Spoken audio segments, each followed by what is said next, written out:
Let's Talk Oculus, a VR podcast, is proudly sponsored by the good folks at Patreon. If you want to support the show, join us on patreon.com/Let's Talk Oculus. What's up, Oculus nerds? I'm Dan from Playtest VR, and welcome back to episode 65 of Let's Talk Oculus. Unfortunately, Samson is away on vacation again. Obviously, it's been Thanksgiving, but we do have two very special guests joining me. Yeah, so hold on, man. You know, we coming in pretty hot, man. So we excited about this. We excited about, maybe co-hosting this with you, right? Co-hosting this with you. Well, listen, it's your boy JDUN. And it's your girl JOYREIGN. And we are, of course, two parts, the same part, connected part of getting things done and all the incredible things we're doing, man. We are so excited about being on the podcast today, man. Let's go. Honestly, I've been buzzing to get you on. I think we booked this in for like a couple months ago or so, and I've been buzzing just because I said on Jose's podcast, I don't know if I said it live or just off air, I said that you guys are coming obviously this week.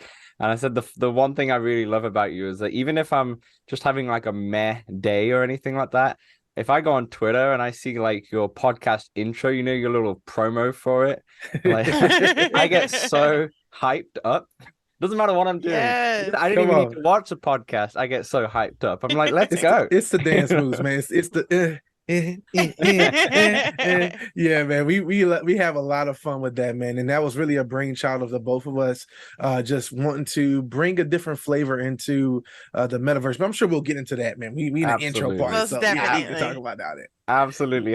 So obviously in today's episode, we'll be talking to Joy and JDUN about the work that they do in the metaverse. JOYREIGN has a talk show called Joy in the Morning, which I'm excited to dive into. Yeah. JDUN obviously has a YouTube channel, which Joy is also a part of. I've seen those date nights, VR date nights, which I'm going to get into. And obviously they also both now have a podcast. I think you're on episode 5 at the moment, or you obviously yeah, man, you've been keeping up, man. I think we're gonna be passing over into episode 5 or 6. Yeah, that's crazy. Yeah, amazing. So yeah, we'll talk about all of that and obviously what happened before, like how do you even get there. But before we begin, Let's Talk Oculus is available every single Wednesday on all good podcast platforms and some rubbish ones as well. We're also available on YouTube. So if you're on YouTube, you can see both of their amazing setups. They're so much better than mine. Love the light shows, everything. Come on, man. After this call, I'm going to take some tips so I can go down to Best Buy and That's it. Also, we have a Discord where we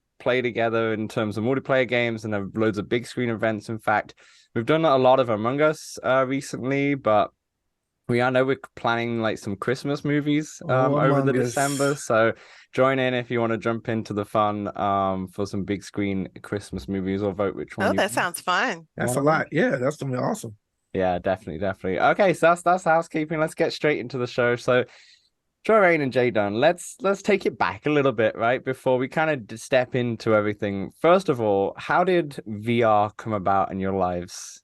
Like maybe it may be different for both of you, but how did you first encounter VR, and what was your initial impressions when you put that headset on?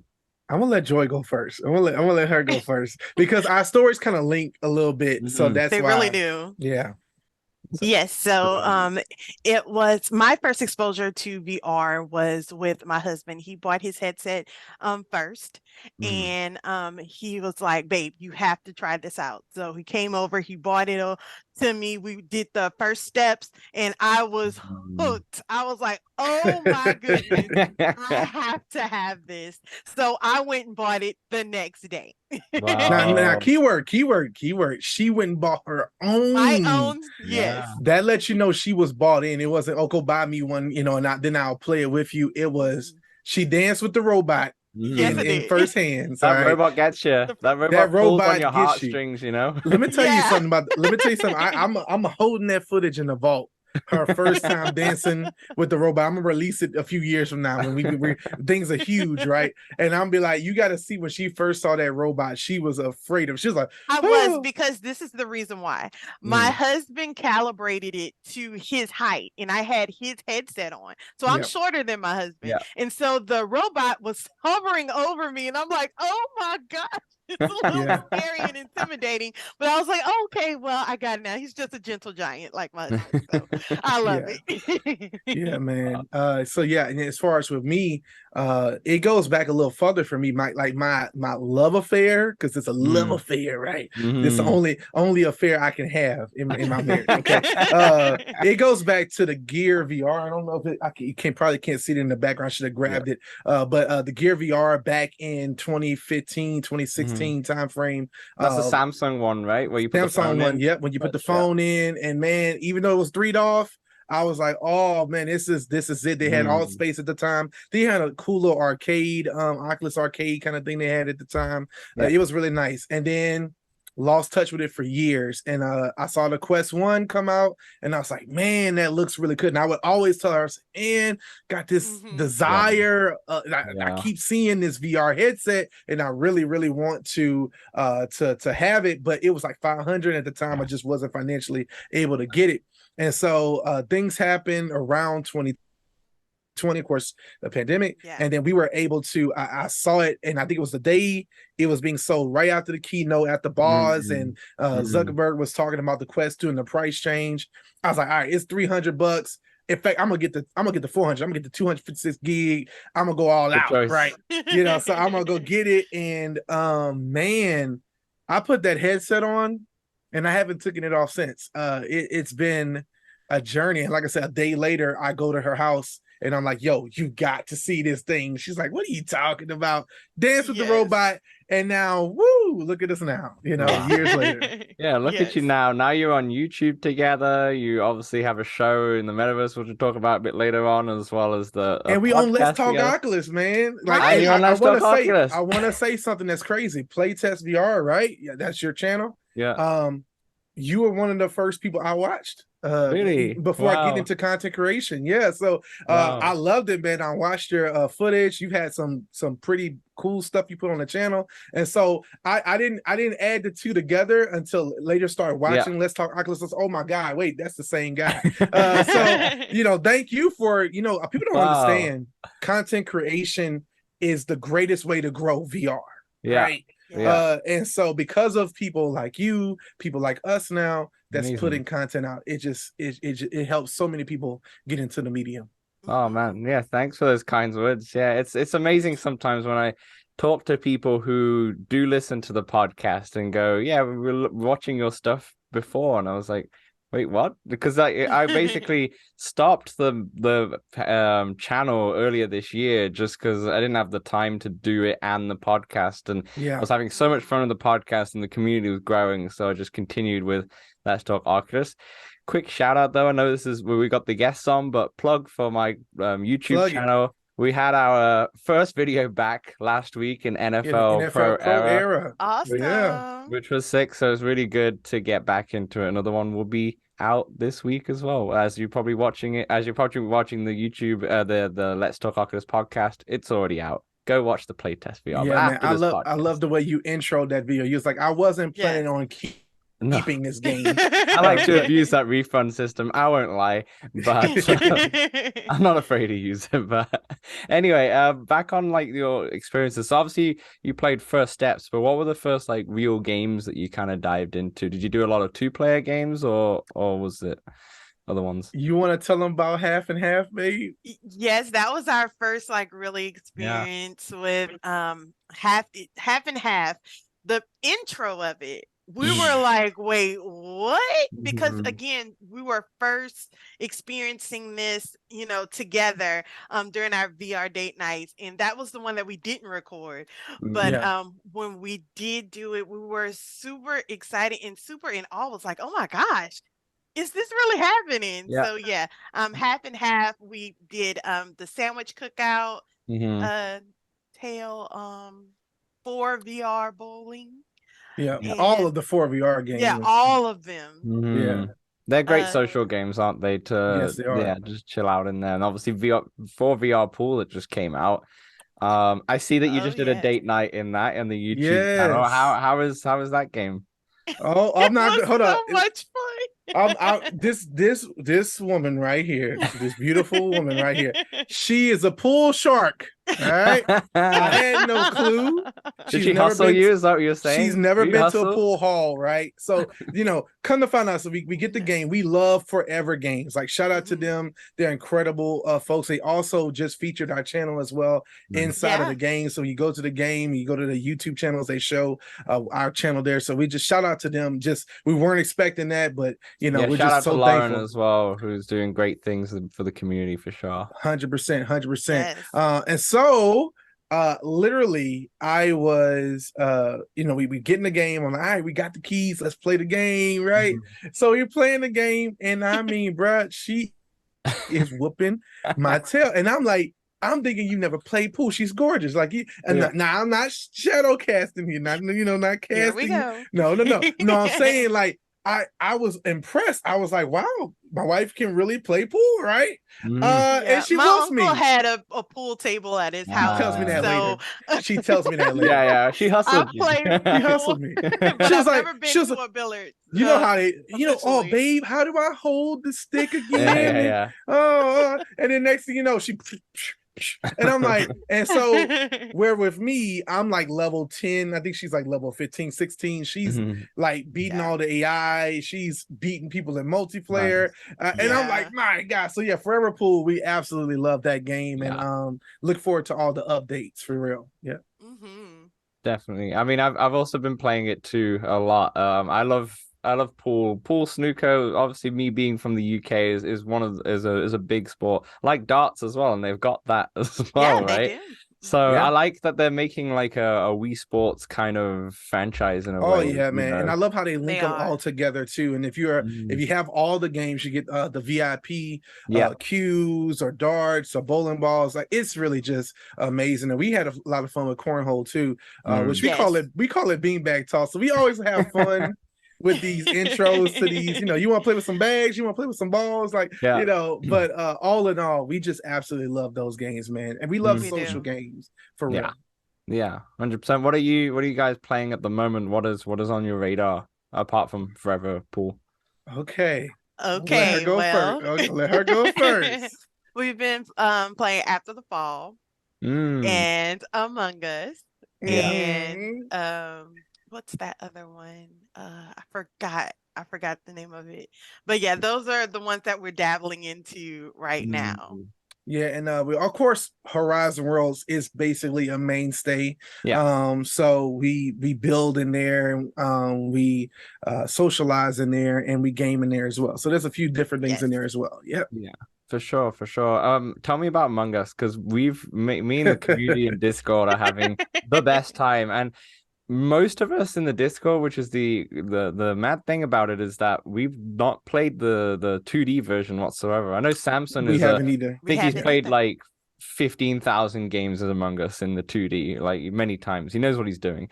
But in terms of everyone else who's playing, like, they don't, we've never played before. And it's amazing for me that it's such a simple concept of a game, but because they do the social aspects so well, it is so much fun. I don't think I've laughed so much in a VR title or in a game in general apart from Among Us. So how are you two doing with it? It's so crazy that the community that comes together with that, you can laugh and joke, and it's just so many surprises, and it's a very interactive game, and we have a bunch of fun, especially when you play with friends. We would recommend that you would play that game with friends. Definitely recommend it, and then you don't trust anybody. I don't trust exactly. I don't trust JOYREIGN anymore. You've been looking at your wife a little different around the house, now when we're both the imposters, it's the greatest. It's the greatest thing in the world, because like, we got this synergy, this energy together. But when it's like we're on separate sides, it's a little crazy, man. And of course, you just playing with people and having the best of time. And we've played with some strangers too. It was fun with strangers as well. But it hits different when it's people that you talk to every day, and now they have to lie to you, or you have to survive with them, and you don't trust anybody. I literally chased someone chased me around the table, like 8 times, and they weren't even an imposter. It's just because I didn't trust them. They just kept chasing me. It was really funny. That reminds me, when me and Samson were on the Between Realities podcast, afterwards, all of us, well, a lot of people who watched it live jumped into Among Us, and I wasn't the imposter, but I had done all my tasks. But Skiva, shout out to Skiva, he was very, very suspicious of me. He thought I was the imposter, and I was just standing in the middle, in the main area, just because I was like, I've done my tasks, so what else will I do? And he was just watching me, and I was just thought I'll have some fun. So I just started chasing him around the tables. Yes. He ended up voting me out, but it was quite funny just to be like intimidating. Yeah, it's a fun game, and it's priced really well. Yeah. $10.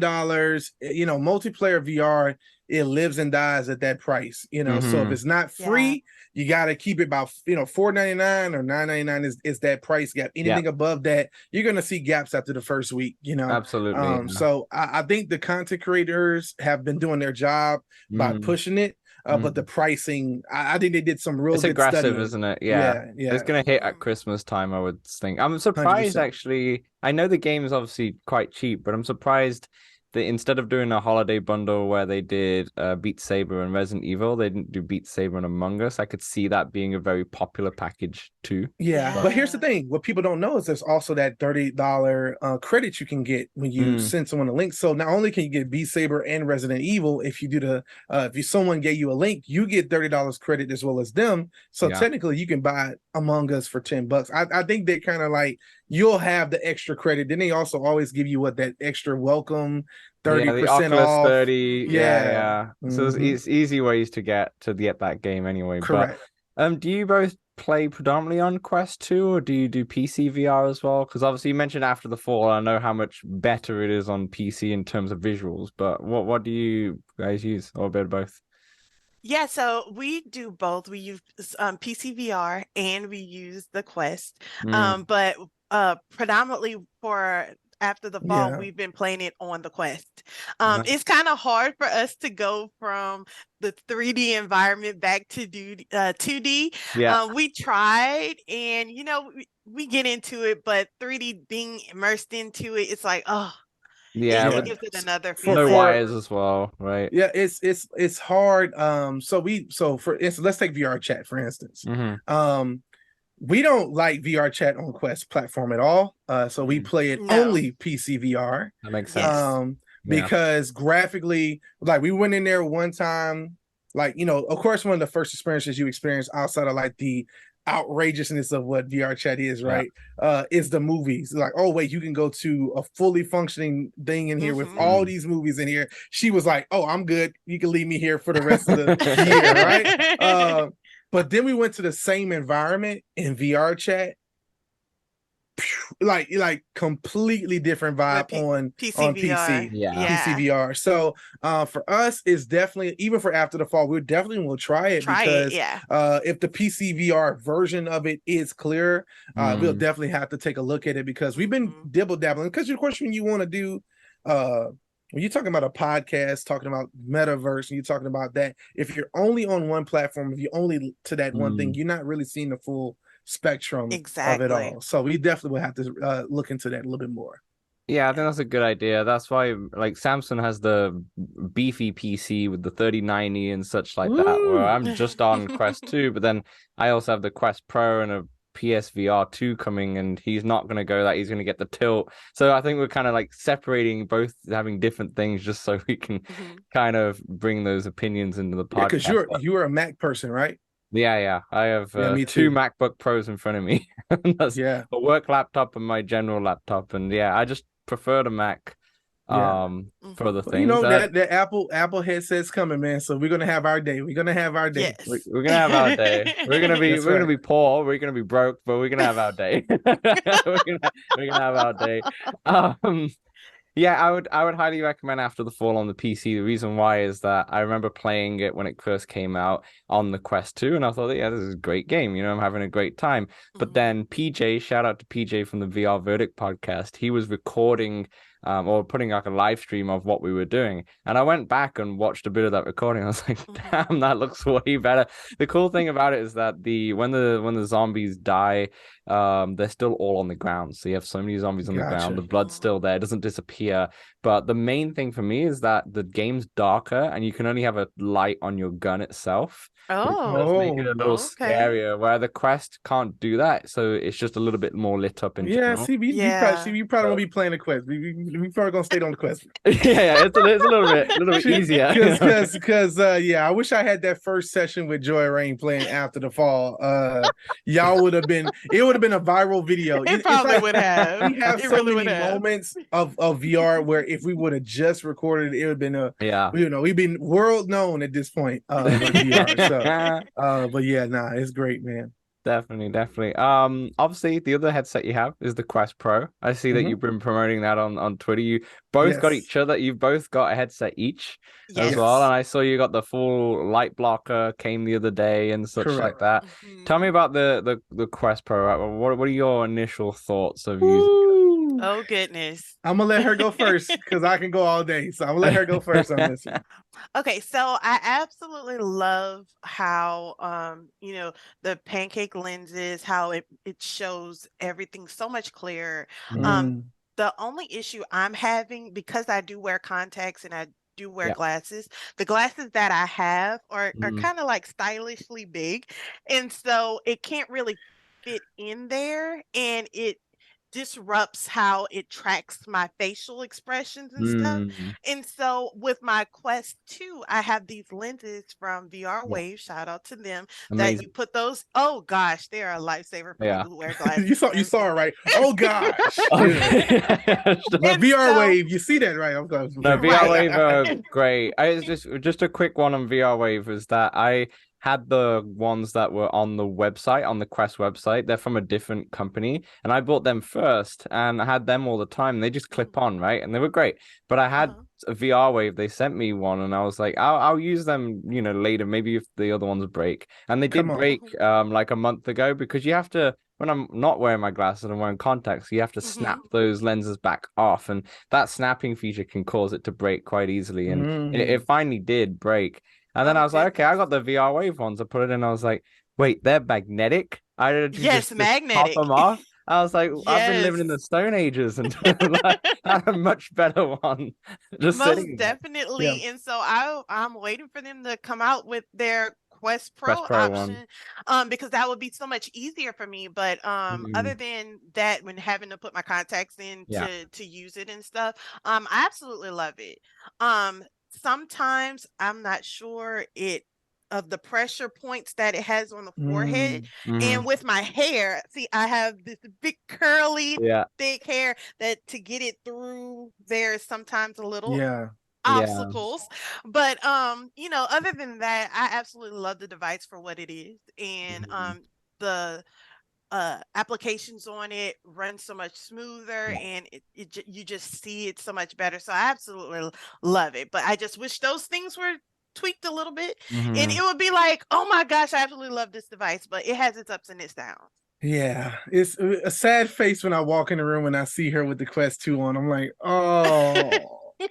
You choose the Quest 2 over the Quest Pro today, and she's just having a time of her life because see, I have perfect vision. So for me, I don't have any issues with the Quest Pro. In fact, some of the things I didn't even realize I would love so much, speaking of the light blocker, I think I've gotten used to not having it.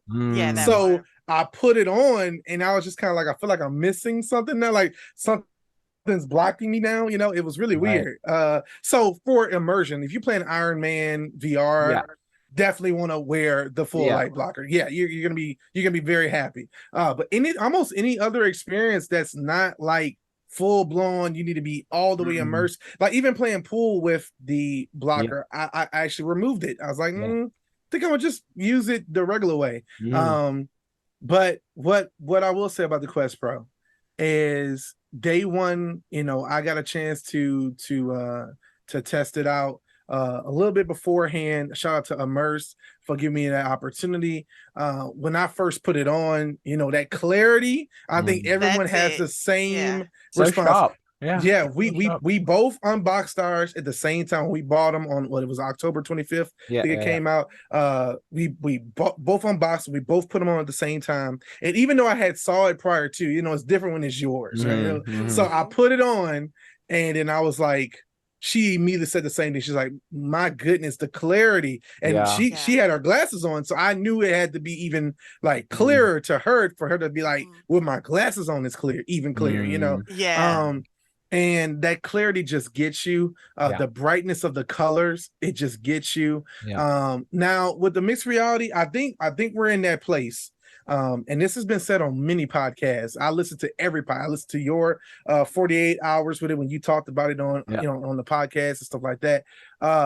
Mixed reality is like, oh man, the way they sold it, a year ago when they first was talking about full color pass through, and then when you get it, it's like, it's cool, it's cool, and there's really cool stuff, but without that depth sensor, I was really let down. I was like, man, that depth sensor. But that all being said, I marked out my walls. I did all the different cool stuff, and I know they're working on some scene detection stuff for future updates and things like that.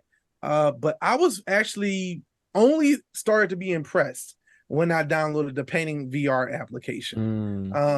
Because when I did, because my room is marked off, I literally had, where my computer station is right now, there was the paint station, and my painting was back here, and the tools was behind me. And when I dropped one on the ground and it rolled on my ground, when the paint fell and I hit it against the wall and it bounced off my wall, I was like, wait a minute, like it starts to mess with your head a little bit, to where I'm gonna tell you about this phantom touch moment I had where I was painting, and there's like this little brush that is like a little wet brush, and when you're flicking it, it flicks the paint. I swear to y'all, okay, that when I flicked the paint and I flicked it back, I felt something hit my hand, and I was like, oh my goodness, no way that this sensation, I know they call it phantom touch, but I literally felt the sensation of paint hitting my hand, and that's when I realized the Quest Pro's true features, the true reason why they built it, is still yet, that story is still yet to be fully told, right? I know we got a day one patch update coming at some point in December to fix a lot of the issues like the Wi-Fi. Man, the Wi-Fi thing, it's every time I pick it up, it's not connected. I'm like, it's one of the things I can't stand, because it's not auto updating the my applications, or it's like it takes forever to reconnect. But outside of those pain points, it was made for us, man. Come on, let's we're nerds here, all right? Let's I know Jose would call it Gurks, different things like that. We all love this technology. We knew when we bought this technology that it was early. I've had many conversations with Joy, and she can attest. I'm like, hey babe, let's give it some time, because she wants to be able to express herself. She's a part of an incredible team in Horizon Roads called Meta News. Of course, she has an incredible show, Joy in the Morning. So she wants to be able to, when she smiles and when she iterates her face, she wants it to work, and it doesn't work because it doesn't work right with her glasses. And I'm like, it's gonna get patched, it's gonna get better. Quest 2 is probably the most advanced, like the most updated console I've ever had in the history of consoles. I go way back to Nintendo, so it's been updated so much, Quest 2 is different, completely different to when it first came out to what it is 100%. Now. And it'll be the same. I mean, we were saying with Jose, shout out to Jose, who was on the show last week. Yeah, man. We were talking about it extensively, and essentially it was right. It was my only gripe with it is that the same with what you were saying, Joy, the head thing. I feel like after almost 2 hours, I still don't feel as uncomfortable as some reviewers have been saying, like they're getting headaches. But I do feel it. I start to feel the weight a little bit more. But I could say the same with my Quest 2. If I've done a 3-hour Demio session, it's getting a little heavy as well in a way, right? But it's, apart from that, I feel like everything is just software, and when everything's just software issues, that's a good issue to have, because like you said, it's gonna get patched, it's good. This time next year is going to be like a whole new headset. It's gonna be a whole new headset. Yeah. Now I want to ask you something, man. We have Demio.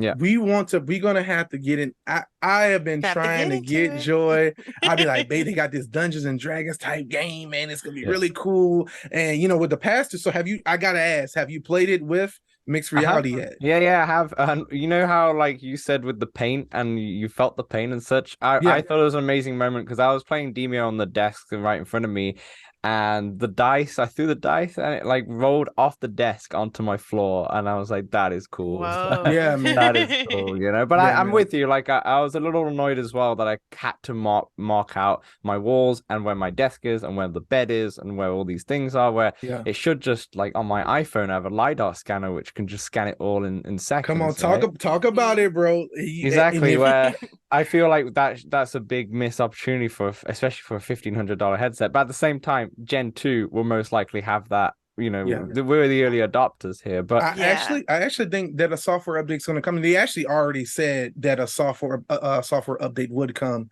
to mediate that and say, hey, we're going to help with scene detection. Apple has that room plan capability to scan your room. I don't know why they, I could see Oculus even linking into that, saying if you got an iPhone, scan your room with your iPhone. We'll get this depth math. Now, do you want to give Meta? The question is going to be for a lot of people. And I gotta say this, and I believe Joy will say this as well. I don't really have an issue with it because I'm an early adopter, so all my data is gone anyway. Do you know how many things I have in my room right now that can hear me? From this Mac I'm on, this the HomePod in front of me, the Apple TV, the computer, the Quest 2, the Quest Pro. Like, it's so many things that can hear my voice right now that, to me, if I'm afraid of someone taking my data, I probably should just turn off everything and just, go live in the woods. So for me personally, I don't have an issue with it, but I do think they will advance it. What you think, Joy? I think they are. I mean, it's inevitable that it's going to happen. It's just how fast. So we shall see. I can see why people are annoyed if they buy a headset day one and it doesn't work as well as intended. But the thing is with hardware reviews, even like the PS5 got like a 6 out of 10 review from a lot of outlets, and so did like the Xbox 360 and the Quest 2 and all these hardwares, because they need the software, right?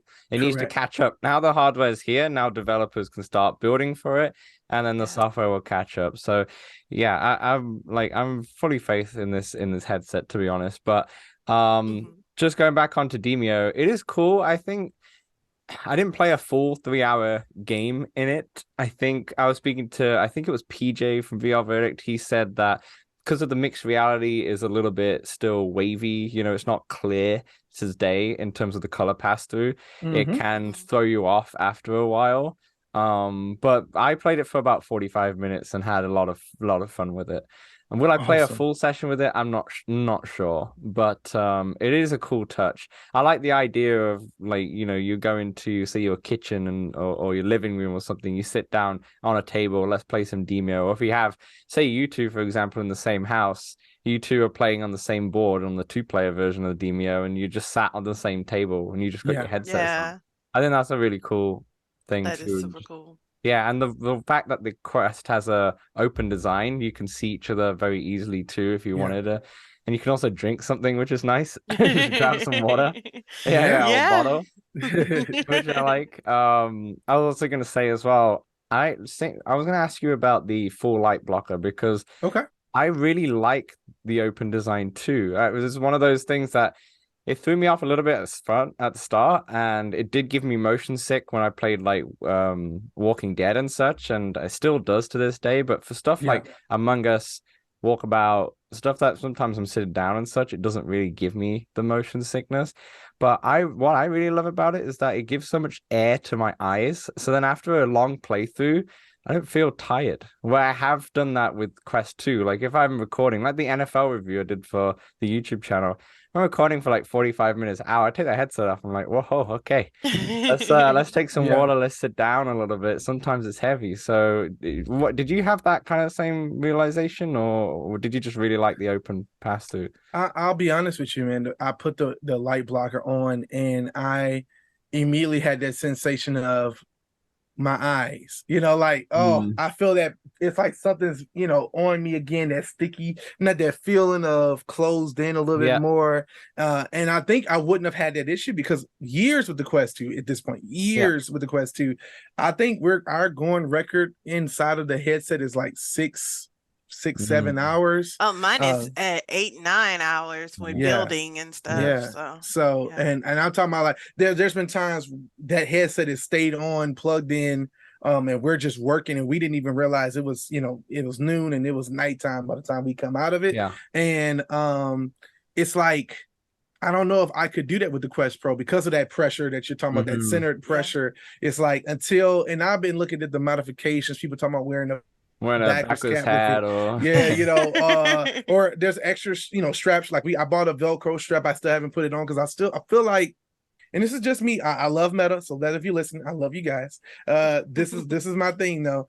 For a $1,500 device, you want to be able to say that every comfort came with this, every thing you needed to feel like you can use this all day long. It's for work.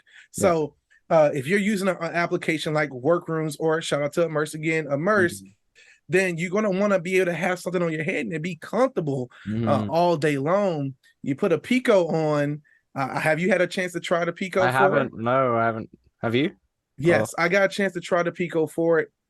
Light. When I tell you, man, it's light. It is like nothing is there. And so it makes you really be like, man, if we could have just got that. Now we understand early on in Quest 2's production, you didn't have the Bobo VR yet. You didn't have the Kiwi strap. So I know we found out from people messing around with the Quest Pro, some of those pieces are detachable, not the band itself, but the front pad and the back pads are detachable. So I'm certain someone's going to come on. Bobo's already working on something. Kiwi's already working on something. I'm certain they're working on some things to make it modify and better. It's just like VR Wave is working on those great things. And that's exactly what I'm looking forward to, those modifications, because my Quest 2 is perfectly made for me with all my attachables and everything. I have so much. Oh my God.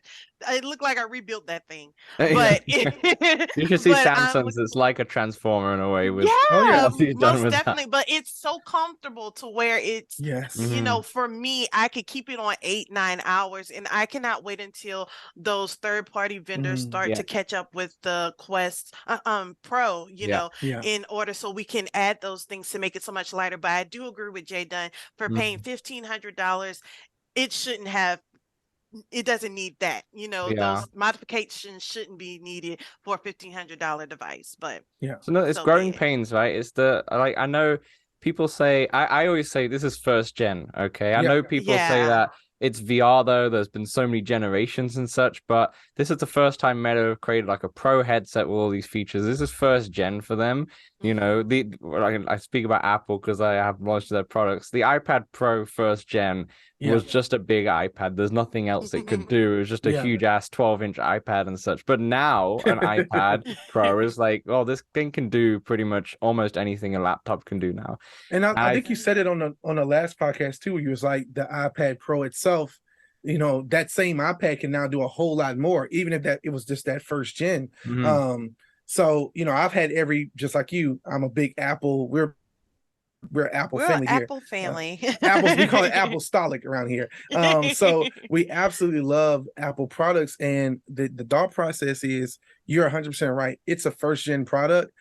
We buy it. So if someone's asked me today, or Joy, would you buy it again? Heck yeah. I love this product. I'm cool with it giving me a headache today so that it doesn't give you a headache tomorrow. I don't mind being the beta tester of the technology, because if it does something cool, even if I can only do it for 15 minutes, I want to be able to show you, wow. Like I just heard on a podcast yesterday that the spectacles, the newer model, only last on battery 20 minutes.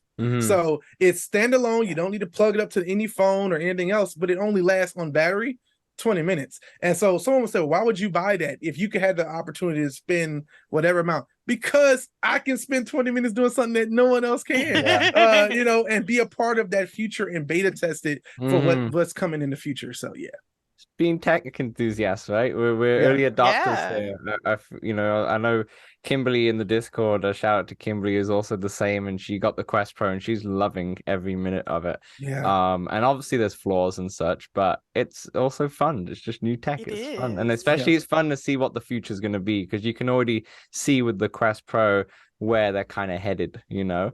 And it actually kind of ties me like nicely to your company, Onyx Leaf Media, with the metaverse side of things. So obviously Come your on. company, you know, you Yes. do photography, you got videography, social media websites management, which is great. But the metaverse side is something that you've added to the list now. So can you talk to Mhm. people listening, like, well, what do you do in the metaverse with your company? Hey, JDUN, you can No, take that because I know oh you was gonna man. throw it at me. You've been throwing Yeah, everything at yeah, me, so yeah. it's I your was gonna turn. throw it at her because she is the glowing. Let me just shine some light on my awesome, incredible wife. Um, Honest Leaf Media, it was her brain, like her brainchild, like her desire, right? To we've been doing media now, both of Yeah. us separately and together for years. And Yes. so we decided, early on this year, after coming back from a conference and just looking at different things, it's like, man, we should do something. She was like, honestly, media, I'm going in, right? So Yeah. she's the glowing, amazing CEO, right? So now this is right in the time frame where we get into Horizon Worlds, Mm, minds are being blown. And so many people, I gotta say this, and I'm yeah. sure Joy got a lot to say about it too. Hate, absolutely can't stand Horizon Worlds. But with us, man, we fell in love with it Mm, because we found community there. We found Yeah. a platform there. We found a voice. We are seen there. So mm, how other people are seen in VR chat or other people are seen in Rec Room, we're seen in the Horizon World. So yeah. we went all in. So this is right around the time where we're learning the basics of building. We're learning of different things Yeah. like that. And Joy comes up with this incredible thought process. She says, you know what? Since we're launching Honestly Media, we need to make this a metaverse first company. Mm. And I was like, what does that even mean? She said, I don't know what it means. I don't know what it means. It means that before we provide any other service, we want to make sure we're servicing people with what's the next wave of media. And Yeah. that's the Yeah. metaverse, right? Yeah. So around the time of launching everything, we battled. We really battled We between, did. do we keep photo videography for all Mm, the other things that's paying the bills right now, mm, or do we only promote metaverse? So we decided we're just going to say we're a metaverse first company, although we do have all these other yeah. avenues. And so of course everyone who's clicking on the site, they go, oh, photo video, wait, metaverse, what's that? What They is click on that? it and it immediately, they're coming in and they're like, wow.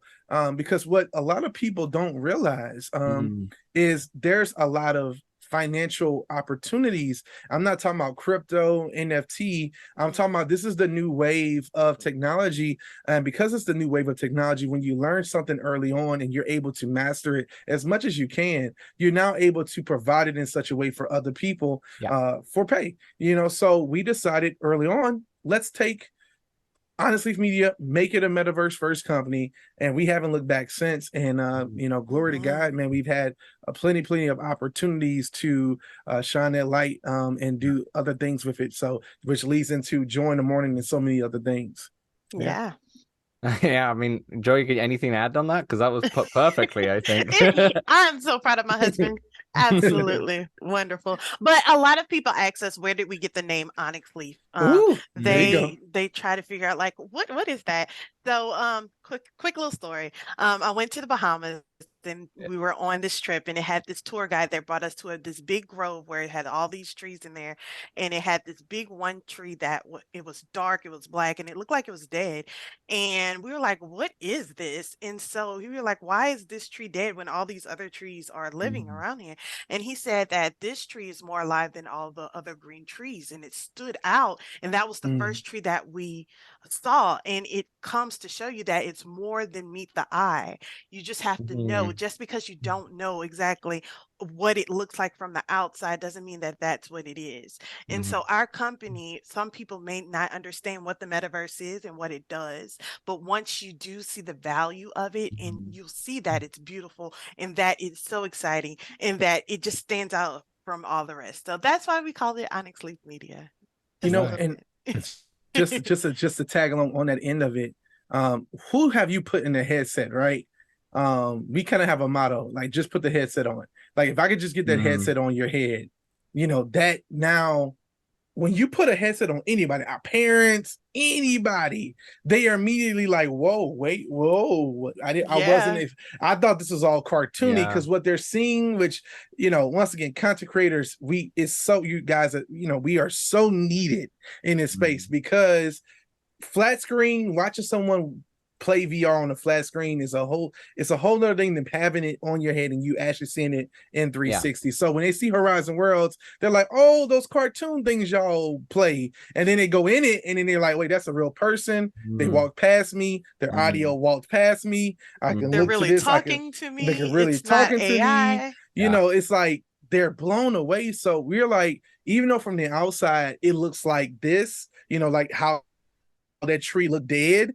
When you go inside of it, it's a whole other thing. Like the person said, it's more alive than any tree here. And I believe the metaverse is more alive than any other technology that we've actually touched on, because now it's a metaverse. The metaverse is something you can actually touch. It's something that you can actually experience. It's one thing to go into a Walmart on a website, but when you've walked into a real Walmart, you're like, it pales in comparison. But now there's this medium where the metaverse can allow for you to walk into a digital Walmart, pull things off the shelf, see the life-size version of it in your hand, take the couch, project it into your room and go, that looks good. All right, send it to my house. Like those types of things are coming because of the metaverse. So honestly, media just wants to be a part of that discussion.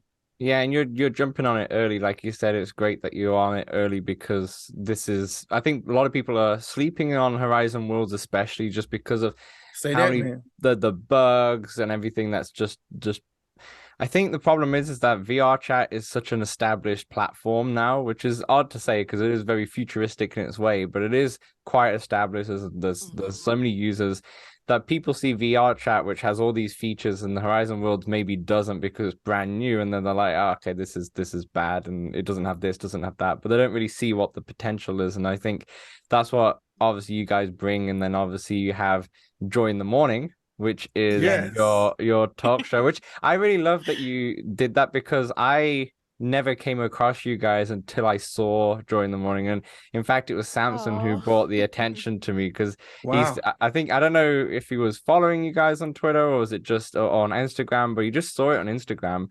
And he was like, look, this Joy person is doing it. We had no idea. And I was like, that's sick. And then obviously we went in with you guys and you showed us exactly what Joy in the Morning was like. So Joy, just describe to everyone, what is Joy in the Morning? Yes, Joy in the Morning is a talk show. Everyone first thinks that it's a morning talk show. And I'm like, no, I am not a morning person. So it's not a morning talk show. But Joy JDUN's like shaking his head a lot for all the audio listeners out there. But Joy in the Morning is an expression, and the expression of overcoming something. So they use that phrase in the South, you have joy in the morning, you've overcome something. So that's the name of my talk show. And the whole point of it is to help people become more joyful, optimistic, and yearning for positivity. I've met so many people in Horizon Worlds that have stories. Everyone has a story. And a lot of people are hurting and they don't know where to funnel that. They use the metaverse as an escape. So they want to spend a ton of hours in the metaverse to escape their reality from when they take off the headset. And so what I use that platform to do is we recognize the problems that people are having, we address them, but we tell them how they can overcome it. And a lot of the things I have not gone through, other people that come to the talk show may have gone to. And so they use their voice to encourage the other person that's going through something to overcome their situation. So it's just like a big therapy session. We laugh, we cry, we have a whole bunch of fun, but at the end of the day, the objective is to help people overcome whatever they're going through and to show them that they can have joy in the morning to overcome. So It's amazing. And at the end of the talk show, we have these 7 affirmations that we read out loud. It's crazy. Everyone comes off of mute and they read these affirmations and they leave with the week. They have a open outlook on their week coming up, because we meet again the next week to go all over again. So it's amazing. I absolutely love. Shout out to all the people that attend Joy in the Morning. We're a big family, and we're looking forward for other people to come and join us. Absolutely. Where can people, like, how do people go onto the show? Like, how do they find out about Joy in the Morning and like participate? Yeah, so you can participate just by attending the show.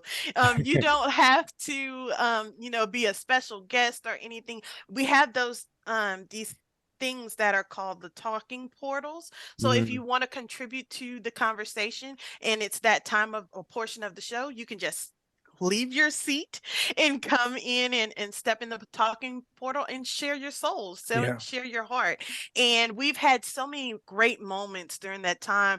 It had a guy that came in and said that he was going to commit suicide, but he met community. And so, using the headset and everything. And I mean, people just pour out their souls here because they feel like it's a safe space. And we all need that, sometimes. And so that's why I'm so glad and thankful to God that he gave me this platform of Joy in the Morning to help people who are hurting and to know that it's going to be okay. It's going to be okay. And we're here.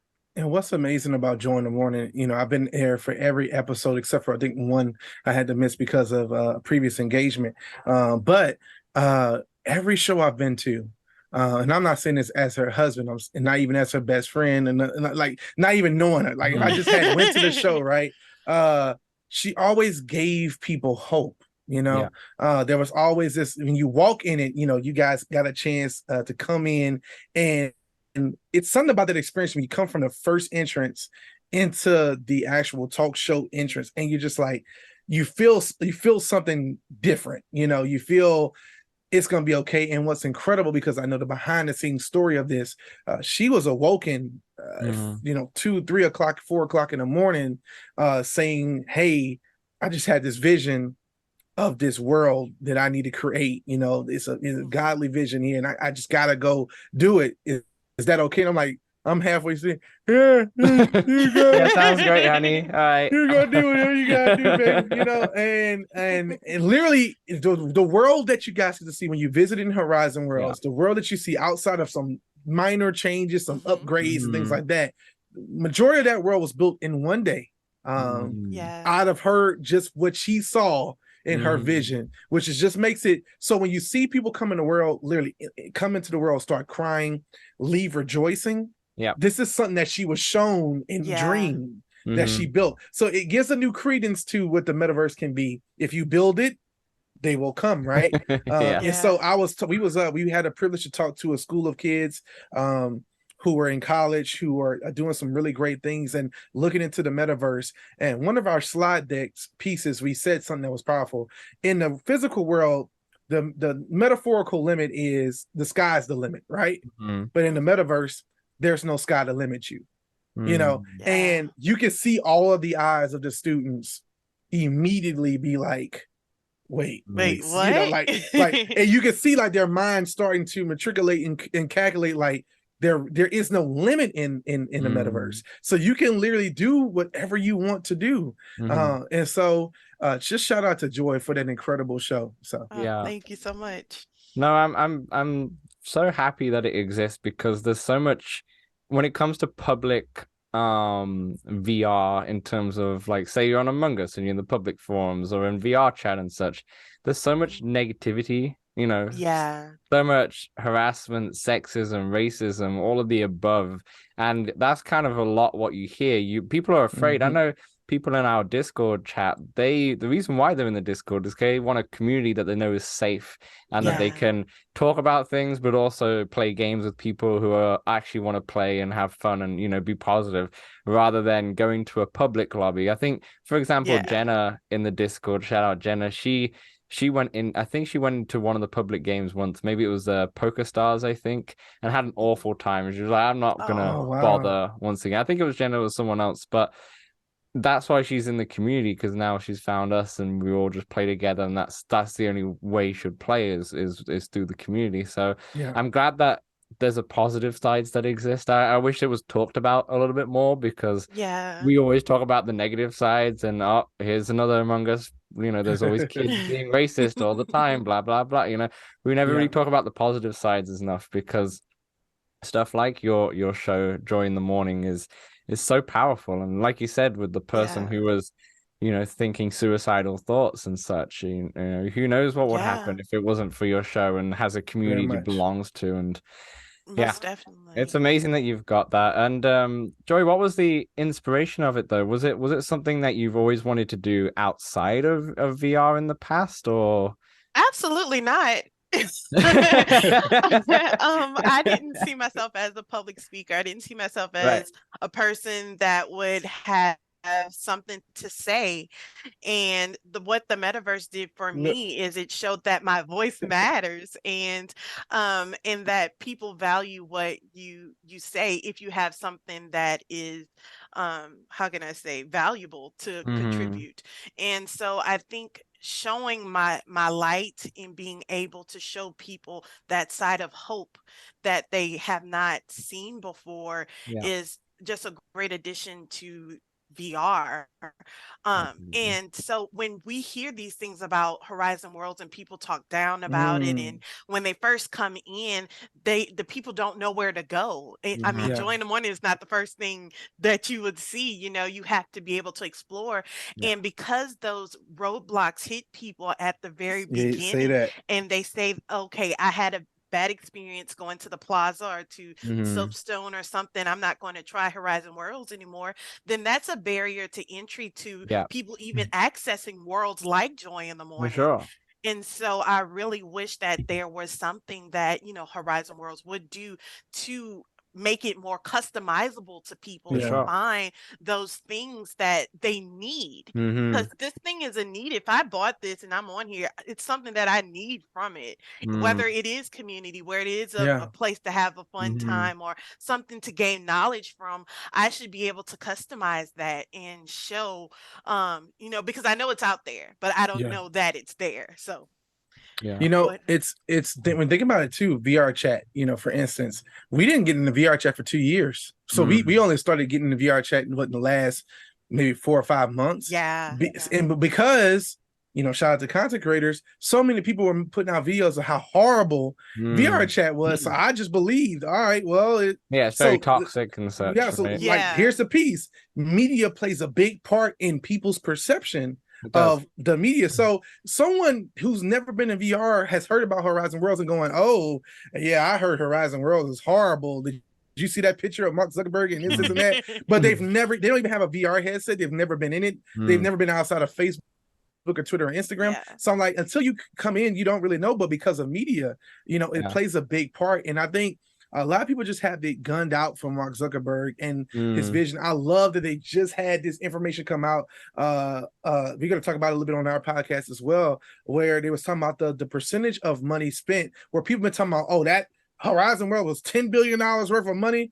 No, only 10% of all the money that they're going in Reality Labs is going to Horizon Worlds in any capacity, and all the rest of it's going, a lot of it's going into augmented reality in the future. So when you saw those numbers, people I think their minds start realizing it's not a lot of money that you think is being spent there to make this something else. And I love Rec Room's president as well said something incredible a couple of months ago when the Mark Zuckerberg picture came out.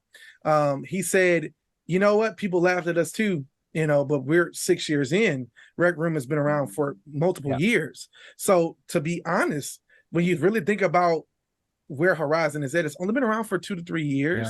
And now open beta only a year, alpha for 2 years prior to that. So it has a lot to grow, and they're working on it, and we're all in on it. And so we're just believers in the platform. We're believers in the metaverse, period. And what I tell people all the time, because people say, well, they should just buy VR chat. Well, I want Meta. No, we don't want Meta to buy VR chat. Here's why you don't want Meta to buy VR chat. This is why they wouldn't buy VR chat. And this is also Mark Zuckerberg's actual words to Joe Rogan and a few other people. Horizon can't be the metaverse.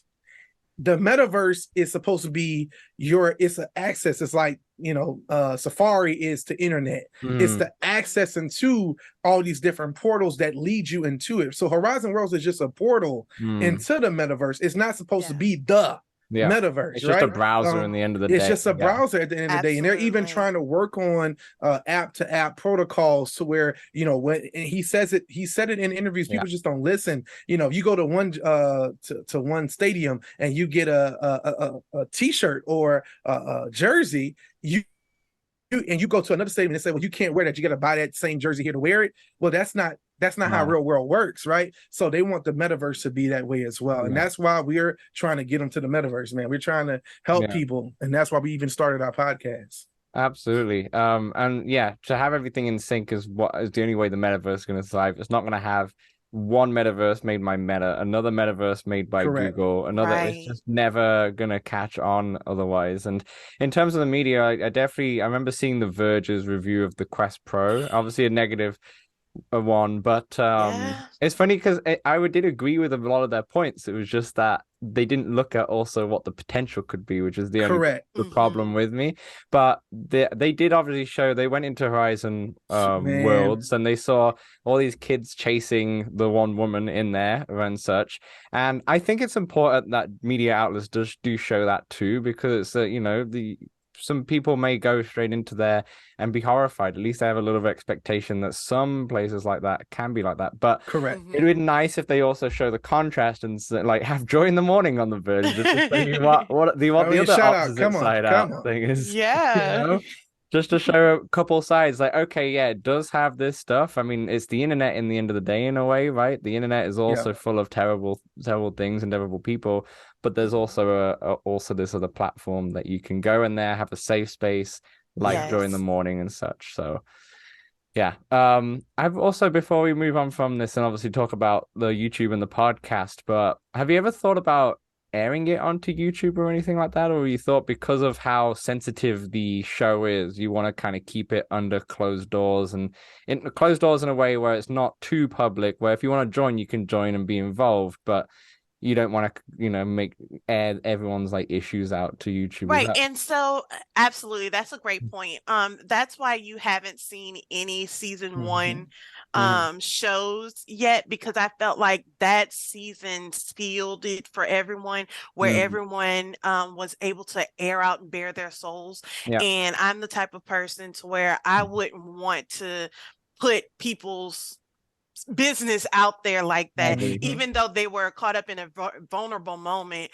I don't want them to be able to, be embarrassed or whatever the case may be. So moving forward, like with season 2, there will be like, a disclaimer of saying, hey, whatever you share will be put out on the internet per se, but we still will have those moments to where it will be like a Joy in the Morning undisclosed and whatnot, where we would have those sessions where people can come out and really just express their souls like they have been doing before and feel very safe about it. There's a podcast that I listen to by the people called The Minimalists, and they have a really interesting way of doing that, where they have the first like 30 minutes of their podcast is kind of less in depth in terms of like, for example, in Joy in the Morning, in terms of the issues or anything that people want to say in terms of being vulnerable and such, right? They have like the first 30 minutes which they talk about a certain part, and then the rest of it is like they cap it for like Patreon, because they only want to give it to like a select number of people in terms of the more in-depth things. But I could see that happening with Joy in the Morning too, where maybe you have an idea where the first 20-30 minutes is like a little bit of the show, and that can go on YouTube, but then the rest of it is like not anywhere. It's only in this house, because absolutely you're like free reign. That's actually a really great idea. That could be one. Don't worry, I'm for hire if you need me. I love it. Come on, man. I love it, man. Absolutely love it. I'm kidding, I love it, man. Yeah, we definitely thought about, because she does a talk show, kind of the talking pieces prior to the actual open mic piece. So we've thought about, okay, we broadcast live the actual talk show piece, and then when we get to the point, she says goodbye to the live stream audience. And now, if you want to be a part of the conversation, you can come on into the headset, and that'd be one way to do it. And we know, we were also kind of anticipating, we were hoping it was going to be a little earlier, but it hasn't happened yet. Horizon World's coming onto computers and mobile, because that's going to open up the platform for so many other cool things that can be done to make the barrier to entry a little bit hard. It's hard to get a mother who's in their 60s be like, hey, yeah, mama, come get on Joy in the Morning. Although they will try, they will try. But it'd be definitely easier when you could just, hey, send them a link and say, hey, just hit this link. Absolutely. At 6:30, we're gonna be good to go. Absolutely. Yeah, keep doing what you're doing with Joy in the Morning. I love it. I can't wait for the season 2. I definitely want to jump into one of the shows. Obviously, I've seen the studio and such, and it's really cool what you've done. Actually, I just want to mention you have like 3 parts to the studio, and the last part after the show is over, you kind of have like a selfie wall and your merch like digitalized that you can just buy, which is like so Metaverse, isn't it? Yes, absolutely. We have the entrance, we have the main place where the show takes place, and then at the end of it, we exit to the exit lobby where there is the like you said, where we take pictures, we have the merch, and where the Joy in the Morning affirmations are, and where we can congregate afterwards just to talk and hang out. And cool. I mean, when the show ends, people stay another 30-45 minutes just talking around, hanging out and stuff. It's amazing. But I hope everyone, if you get a chance to come to Horizon Worlds and experience at least one Joy in the Morning show, you would be surprised what you'll experience. Any idea of when season 2 is going to start airing, or unsure yet? Yes, so season 2 will be in December. We have not finalized a date as of yet, but stay tuned because you'll see it on my social media at JOYREIGN VR or at JDUN RRP or at the official show's Instagram JITM show. Be amazing. We'll have all the links in the description, of course. JDUN, let's talk about you. Let's talk about your YouTube channel. No, let's keep talking about Joy, man. I love like I need some water here. I love hearing this woman talk about VR, man. But yeah, so getting things done. What you want to know? What we doing? Yeah. Tell me. Well, I mean, well, first of all, okay, we can bring Joy into this one for sure. the date nights. I love how you're continuing this from the first time you bought VR and such. But what is why would you put it online in such a date nights? Is it something to like inspire people or like, what was the idea about that? All right. So started the channel in April of 2021. So it's only, at this point a year and some months old. And when I first started, man, you will love it because you're a fellow Apple person. That's one of the reasons why I like you so much, because you're a fellow Apple person. I love you. So I started off, I'm a big Apple nerd. Love Apple. So I started off doing iOS applications. And it was just something, an outlet. My wife would see me all the time, talk all this nerd. She's like, baby, you need an outlet. You need to find some way to talk. Because she was like, you could talk me nerdy all day long, but you need to maybe take it and do it. And I had a podcast years ago. I tried it and I gave up on it. I had a whole YouTube channel, tried it and gave up on it. So started the channel, getting things done, and the whole point of getting it done, the mission is to motivate you to get things done through faith and relevant technology. I'm a man of faith as well as a person who absolutely loves mobile technology and every form of technology. So the plan was, I'm going to motivate you on some videos. I'm going to talk about iOS applications, iOS life hacks, updates, things like that, and grow the channel from there. Well, started the channel. And after about 3 or 4 months of some motivating content, which is great if you guys go back, I did some cool stuff, video game, life lessons, and all these really cool things I was trying to do. That's really great. Everyone would always tell me when they see my videos, man, your videos always have this energy like you already got the subscriber count, right? Like you've already arrived. And so, I was investing a lot of money. My wife is not paying attention right now, y'all. I was investing a lot of money into equipment, trying to get this, getting an M1 Mac Mini and, decking that all out and getting the right cameras and things like that. And she's just like seeing stuff come in the house, like, what is this? Like, what's all this RGB? I say, I'm building something. I'm building something here, So anyway, we get to about 80 subscribers in about 3 or 4 months. And it just stayed there. It just stayed there. It didn't grow anymore. And brother, content creators The grind. Know this, the grind. I just got so discouraged. Yeah. I'm dropping 2 videos a week, high quality. Like I say, I challenge you guys, go back and look at the old content. You'll be surprised. It's the same way you see my content now. It's no different. Yeah. I've been the same level of excellence I've started with, you know, and I got discouraged, man. I had the Quest 2 the whole time, wasn't talking about it. I felt like it was too nerdy, you know, and that's going to blend into another reason. I'm a person of color. I'm African-American. So I'm like, who wants to see an African-American talk about VR? MKBHD is not talking about VR. Who am I to talk about it, right? So I didn't say anything about it. And shout out to Joy Rangers, was why I love talking about her. Around September-ish, we were playing VR together, doing our VR date nights and stuff like that. And I was just in a slump. I was like, maybe I'll give up on this YouTube channel. She's like, you can't, you're 20 away from 100. And I'm talking about for months. I'm talking about no new subscribers, but I think YouTube does something to you. They test your nerve. Like no one would subscribe, right? I was at that time where I was sending a video out on Facebook, Instagram. Please subscribe. And my first words is always, please subscribe. You know about this. You know what I'm talking about. And it just was not happening. So I was about to give up. She looks at me. She says, Quest 2 was sitting in the same area sitting right now. She says, why don't you talk about that? It's like, what are you talking about? Oh, I'm this 30-year-old something black man. Ain't nobody want to hear this from me. And she goes, if she said they don't hear about it from you because the representation isn't there. I don't want to misquote her, but the representation isn't there. So if not you, then who? Yeah. And I was like, okay, so I did my first video on the Quest 2 around September-ish, October of last year. And channel went, started getting numbers, got subscribers to 100. I think a week later after posting that first video. And it wasn't for the subscribers. I was just loving making the content. And, JOYREIGN having that futuristic mind of just saying, if you just do something that you really into and you're not concerned about the numbers anymore, but you just got so much content to talk about.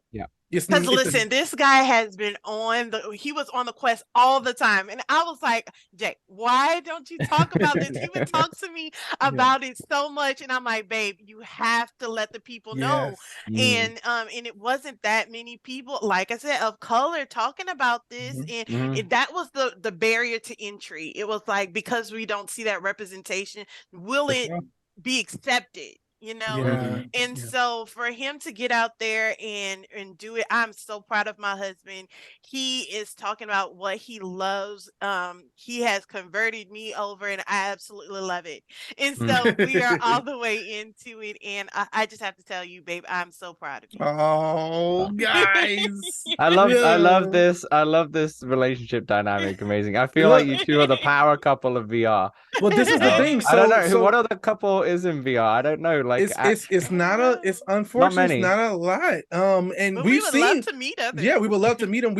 So when we did VR date nights, our hashtag, that was the only when you type in VR date night, majority of the time you're gonna see our video pop up on YouTube, right? And so we started doing it because we said we're having so much fun doing this. Couples need to know that this technology exists because it was during the pandemic. So, we're still in the house. We're not going to bowling alley, but man, they got Forever Bowl. Let's play this. They have premium bowling. We're playing the cooking sandwich tales game, and she's chopping stuff, and I'm screaming, sandwich, lettuce, tomatoes, and we're just having this great, and it's great for communication. And even though, here's the thing, at this point, we were living together at that point. So she's in the other room, the room she's in right now, not as quite decked out yet. See, she don't truly became a gamer, YouTuber girl. Tell me about it. I love it. But she used to be like, I don't need all them lights, and now look at her. But now she got the ears and all that stuff. cutie pie. So we did a first VR date night, and people absolutely loved it, right? They were like, oh, this is great. Forever Games, once again, they saw it and immediately hit us up and was like, yo, we love these VR date nights, because this was way when they first put their first game on the platform. And so we just decided, you know what, every once in a while we got to get back to doing that. So we don't record all of them. We do a VR date night almost every other day. But sometimes we come across a game and we're like, Couples need to know about this. And so you'd be surprised. You go in the comment section, couples hitting us up saying, "Oh my God, I downloaded this with my husband. We had so much fun. Thank you for sharing this." Or, "I can't wait to do this tonight with my husband," or whatever, or my girlfriend or my boyfriend. And so it was a point. It was purposeful. Everything we're doing, getting to the metaverse, getting things done, join the morning, Honestly Media, it's very much intentional on showing forth the representation. We're a happily married African American couple who are nerds and love VR and look good doing it. And so we decided we got to represent because there is no gatekeepers, brother. There is no, this metaverse is something new where we can be whatever you want. When you go in the VR chat, you could be a 9-foot tall giant or a 2-foot tall, squirrel, whatever you want to be. It's you can live out your best life, right? And so for us, we made a decision though. Here's the key with us. Everywhere you're gonna see us, we're gonna represent exactly who we are. Which made us even decide around summertime to change from our virtual avatars for all of our profiles to now being our actual physical self, because a lot of times, and I hate to say it this way, we hide behind those avatars, so we wanted people to know we're proud, African Americans, people of color. We're proud nerds, geeks, gurks. we're proud. We're proud about being VR content creators. And we want the entire world to know we're on Let's Talk Oculus right now. Like we watched the show and now we're on it simply because it's all about that enthusiast. And I gotta say this, the virtual reality family is so amazing. It's amazing. I love it. It's amazing. We come Very from welcoming. So many different backgrounds for music. Me and her both done ministry, music, things like that. There has been no community like VR, like the VR community. Where the Tech Man Juice, shout out to Tech Man and the whole Infinite crew. I know he's been on the show as well. He was cool. He reached out and said something to me way early. I mean, maybe 100 subscribers, 200 subscribers I had, and he was like, "Yo, man, your content dope." I was like, "Wait, you got millions of followers on TikTok, and you're hitting me up saying, yo, man, your content's dope." I was blown away. Shout out to Matt BMF, Gamer Tag, all of these greats, right? And it's like they've shown so much love and shared things, and I was like, I've never seen that in any other medium before, And so we have to show it, man. We have to represent. So to answer your question, getting things done, it's about representation. I hate to get serious like that, that moment, but it's about representation, man. We have to represent. I heard Jose, and I love Jose and his reboot company, everything that's going on there. It's about representation, man. Team Infinite, it's about representation. And we're not just African, we're talking about people of color, period. All races, creeds, even dialects, and you're in it, you coming from UK, it's about seeing a little bit of us in every part of this, because if you didn't see someone who looks like you doing it, you don't know it's possible, and so that's the beauty of all of this. It's amazing. I remember when I first came out with my YouTube channel, one of my friends from work, from the old workplace I was at, he's African American too, or African Canadian rather, African Canadian, and he mentioned to me that it's you should continue doing this because you're a colored person and there's not many color. I didn't even think twice about it, and this was before Techman was kind of a thing and such. And then now that I've seen people like Techman, like yourselves, like Jose, who we had last week on there, I'm like, I can see that now. It's like this for a lot of people, they wouldn't decide to jump into content creation or anything like that because they don't really see themselves in it because, they can't relate. Also, not only people of color, obviously that's a big subject, but I think what you can also bring is the couple aspect. I think a lot of people with VR headsets think it's a very isolated, obviously you have the social VR with people, afar, but they think it's very isolated, not like if you're gaming on a PS5, you can kind of game together and such. If you're with your spouse in a room, if you're wearing a VR headset, then you're no longer present with us, and then, kind of defeats the point. But you're kind of showing the other side of things, like, no.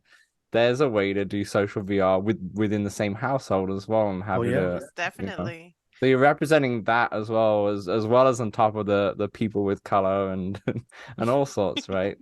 Yeah, man. Yes. Go Oh, go ahead. Go ahead, ahead. baby. Oh, I'm gonna let you take it. Oh, no, I was just saying, I was just thinking that being a couple in the metaverse, when we first got into Horizon Worlds, people were blown away. They're like, I cannot believe there's a real married couple in the same Yeah. house that both had their own headset, Yeah. you know, participating in this community. They're rich. They're rich. That's what they're gonna say. That's what they're gonna say. They're rich. I'm like, no, we're not. We're not rich. Okay, thank you. But we have so much fun, and people at one point they thought that it was like a joke or a gimmick or something like that. Mm. And when we would show that this is just us, we're 100% our authentic Mhm. selves, and they're like, "Oh my gosh," because you could only fake for so long until Come on. it Come on. comes out the real truth. Absolutely. And when they have seen that it has not changed, that we've been the same since day one, we're Mhm. fully in love with each other, enjoying this space. They're completely Do blown y'all away. see this woman down here? And you hear her talking Everyone nerd get on the stuff? YouTube now.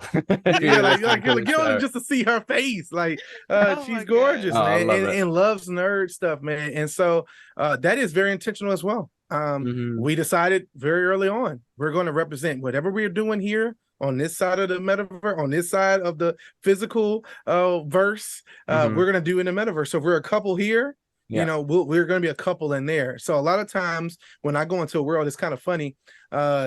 She's the metaverse socialite. So where she goes, they're like, oh my God, it's JOYREIGN. It's, you know, but when I go somewhere outside of the JDUN, you know, or the Getting Things Done channel, what she's known for as well, they'll be like, where's your wife? Where's Joy? She's a Where's star. Joy at? She's a Like, star. no, she's like, they're like, if you're not here with Joy, what are you doing here? What are you doing here? And I, you We're know not what? interested. You know what? You're right. And then I go, and I'm out of there. Like I'm gone. I Yeah. disappear.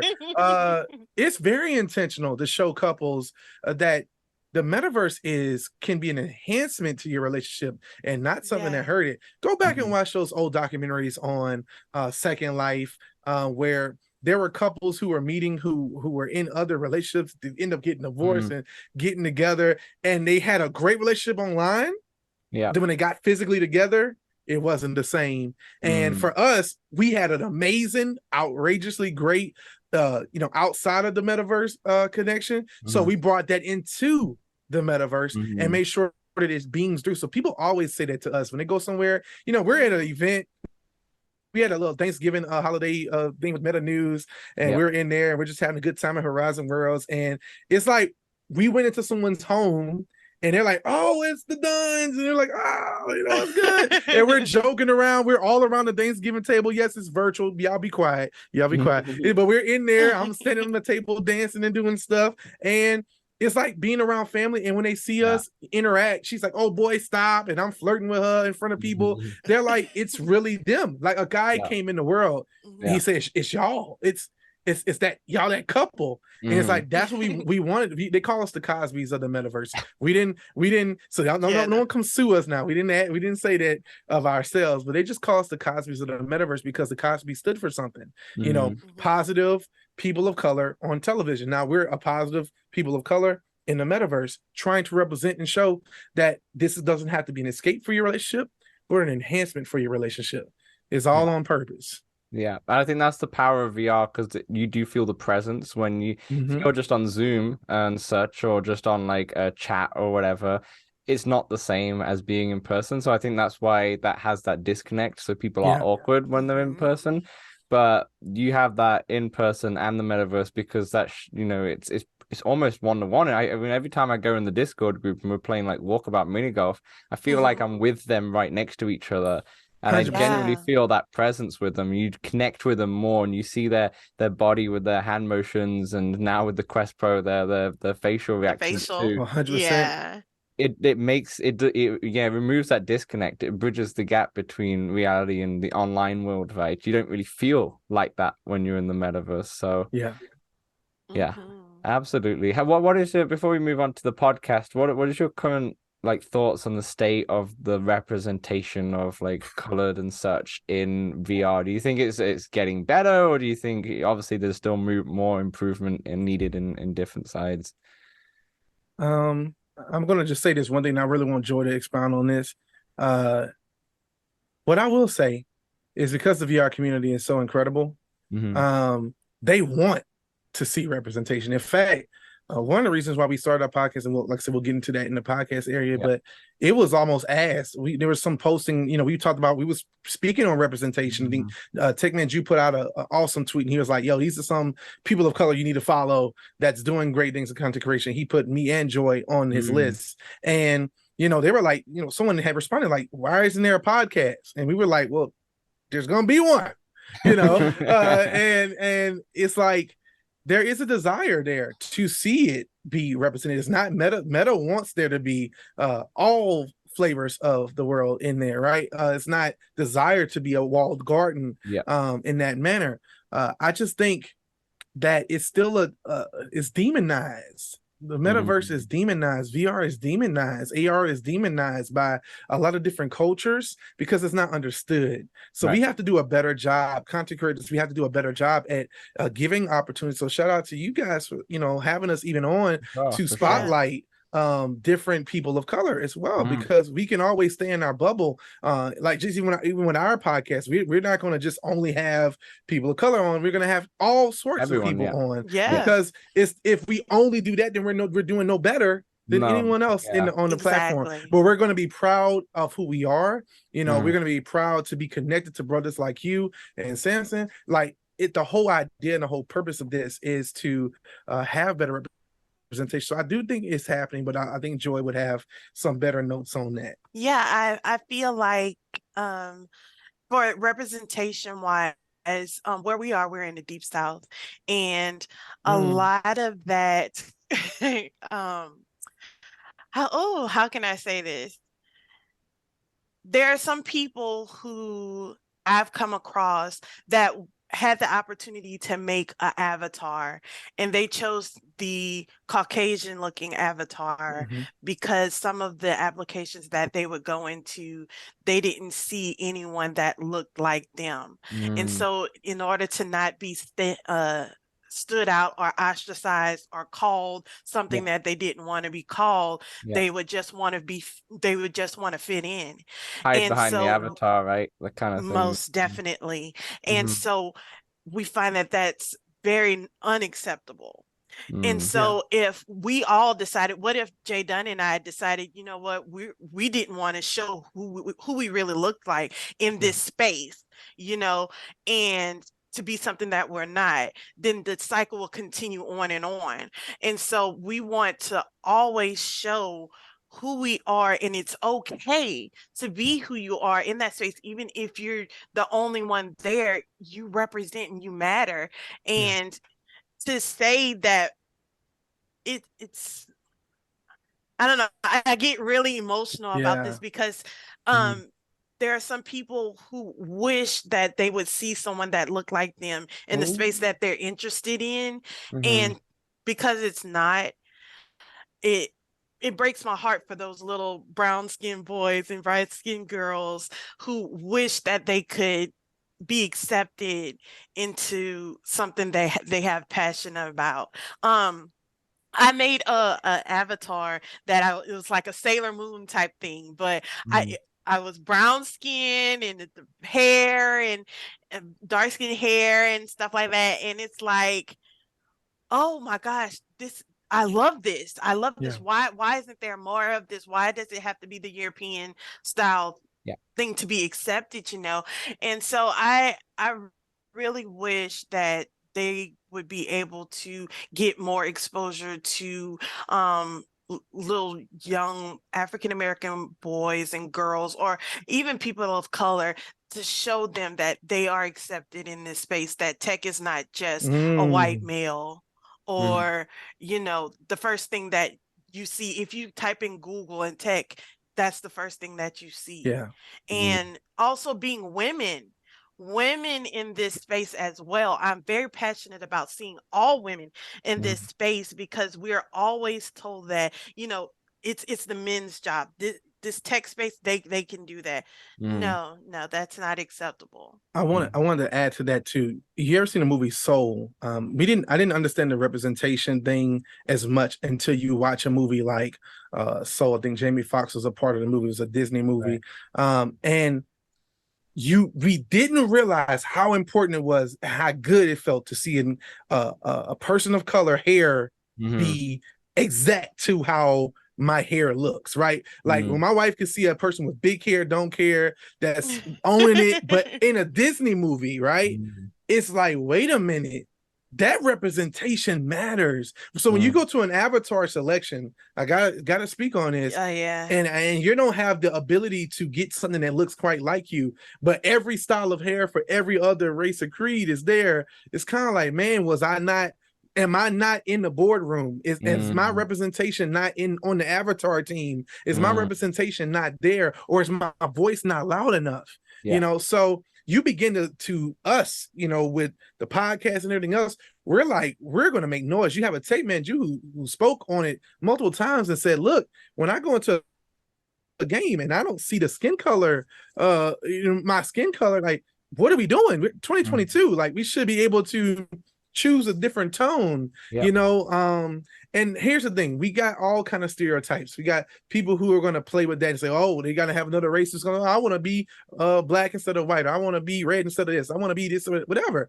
You're going to have that everywhere. But gone is the day that Mario platformers are all this, it's all the same, you know. Representation honestly matters. You saw my wife just in talking about it, it gets choked up. It's a hard thing to talk about too, because, you know, all of us can kind of understand that on this podcast, but a lot of people don't. A lot of people be sitting there like, I don't get it. It's just a game. Just go play your game. Well, that's the point of talking about it, right? Because obviously they won't understand it from an experience level, because that's not how they were upbringing and stuff. But that's the important thing. Like what we're doing now is actually talking about those issues and the representation. I just wanted to ask Joy, obviously JDUN kind of had a little hesitation in terms of talking about Quest 2 on his YouTube.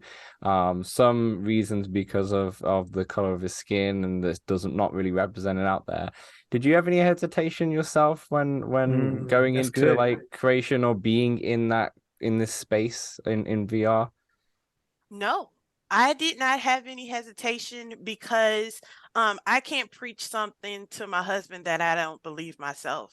And so because I did not see somebody that looked like me, I'm like, why not, you know? And I would be glad to be that person and be that role model for the next person to come about and be like, I can do that.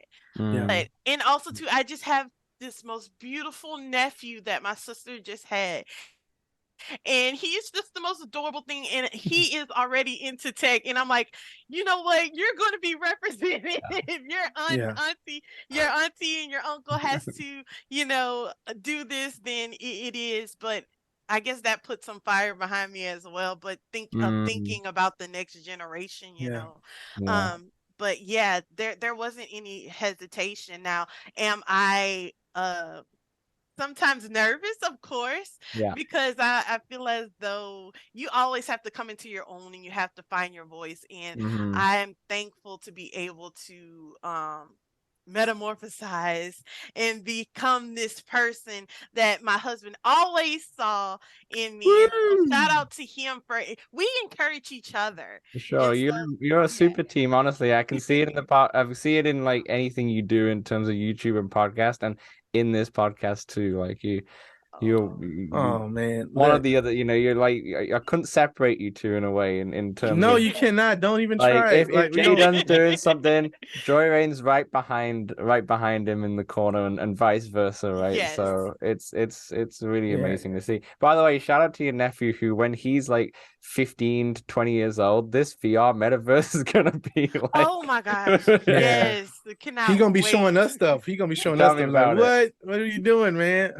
So it's really powerful, man, just when you think about as a whole representation in the metaverse. And it's not just avatars, it's it's just a vibe. It's having a place where you can, that's why we begin to build in Horizons. Like, we got to be able to know these tools. We got to be able to understand these tools. We don't want to be the quietest person in the room. We want to have a place in the room, right? So that takes you being exposed to different technologies. And we're just thankful that shout out to Meta, because they made the price point for the Quest 2 pretty competitive. Yeah. VR, you have to have expensive PC VR, system. Macs don't quite do it yet. We're gonna wait until next year because we're hoping, and then we're gonna, and then we're gonna just shut up the world at that point. But PC VR, you have to have $1,000 PC at least, a $600, $800 great graphics card, link cable, which is another $100. You had to go do all of these things, and then you have to troubleshoot and really know how to use it to get it working right. Where now the Quest 2 standalone, no one can take that from Meta. I don't care how low the stock price goes, you can't take it from Mark and his vision. Like the standalone VR headset coming in 2020, 2019, 2018, even with Oculus Go and even with the Gear VR, like it's incredible what the transformation has happened. And making that price point be around that $299. Yes, it went up in price years later, but that price point was so competitive that we were able to get in. And then we're so invested. Now we're buying the more expensive headsets. Now we have the PC gaming, machines. Now we have the more powerful Mac computers, and hopes that with that M1 Pro and the M1 Max and M2s and stuff like that we were going to be able to plug our Apple VR headset into our Macs, or even wirelessly and do gaming through Apple Arcade VR stuff. Who knows? But the desire there is that we have to be represented. We have to be in a room, and we're proud to know that there's so many, as we've done this journey, we've been reached out to by people who work for different companies, who are like, hey, I work for this company. We see you, I'm in the room. So while you may think you're the only one doing this, just know that you're not the only one. And we're actually in the room now. We're actually in the boardroom of these different companies that's making these decisions. So your voice is being heard. It may not be that roar yet, but it's coming. And so we just like being a catalyst and being evangelists. We call ourselves Metaverse evangelists, because we want to evangelize the platform and give more opportunities for everyone. Because here's the thing, we've been very careful with using even the term people of color a lot, because then you isolate those who might feel, oh, well, the only reason why you guys are doing this for that. Like, no, we love every race and creed. That's what we're called to do on this earth, period. Absolutely. Right? It's just that for us, because we know representation is not there, we're leaning a lot harder on, hey, I love everyone in this room, but does everyone in this room love me? Key point. I'm gonna say that one more time. I love everyone in this room, but does everyone in this room know me? No. All right. So let's fix that. Let's get some more representation. Think about what MKBHD did in the YouTube area. Like, there's a lot of pioneers, but a young African-American male getting in that space that was very dominated made me believe, well, wait a minute, maybe I can do this too. Someone's watching you and going, man, maybe I could do this too. Someone's looking at Joy and going, man, maybe I can do. Heck, I did watch you and say, maybe I could do this too, because you were very entertaining. And that was another thing too. I have to say this about you, brother.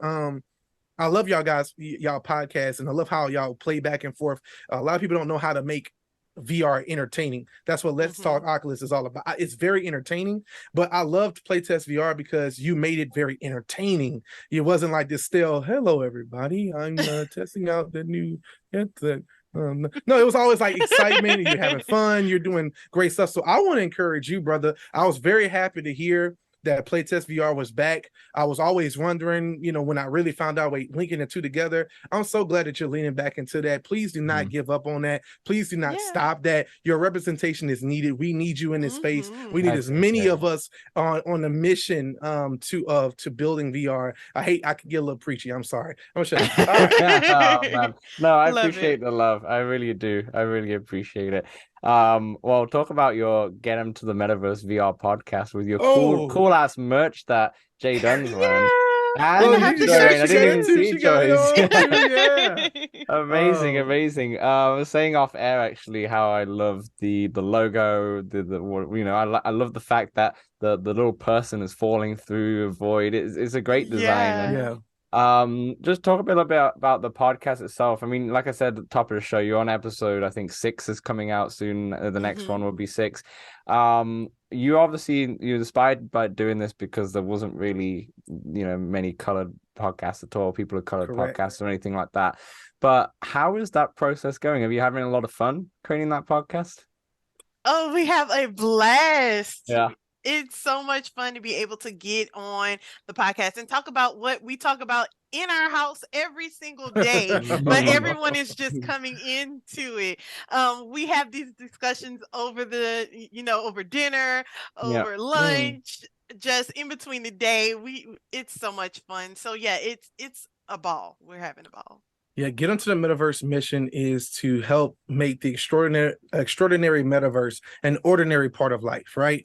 So we want to make it ordinary for everyone to experience the metaverse, whether that is eventually being in a position to work with 501c3 companies and nonprofits to fund them getting Quest 2s and things like that, or vice versa, just exposing the technology, exposing developers of all different race, creeds, and sizes and shapes, from small dev companies to huge companies who are making incredible things. And it's about representation as well. So we want to represent. We didn't see a lot of people talking about VR who look like us. So we decided, you know what, let's a husband and wife duel as well.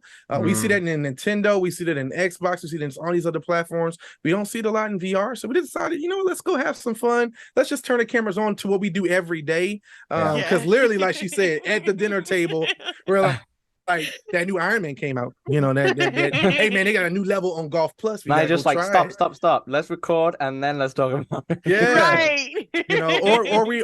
or she's researching, she's on Twitter, she's on Instagram, she sees a new thing, she's like, wow, that's cool.